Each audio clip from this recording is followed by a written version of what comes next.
हम मुन्नी झा आ एक बहुत सुंदर हनुमान जी के गीत सुना रहल छी। तऽ सुनू, ई बजरंग बली के गीत अछि और नीक लागत तऽ कनि कमेंट, लाइक, शेयर, फॉलो जरूर कऽ देबै। तऽ सुनियो ई बजरंग बली के गीत। सिया के सिंदूर चोरा लेलहुँ या अंजलि के ललनी माँ। सिया के सिंदूर चोरा लेलहुँ या अंजलि के ललनी माँ।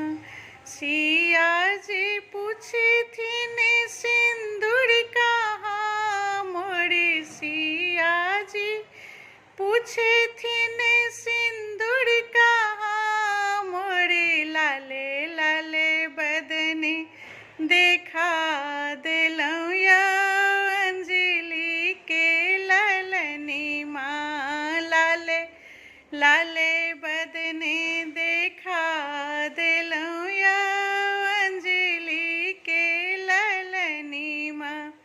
सिया के सिंदूर चोरा लेलहुँ या अंजलि के ललनी माँ। सिया दाई पूछथिन सिंदूर कहाँ मोरे।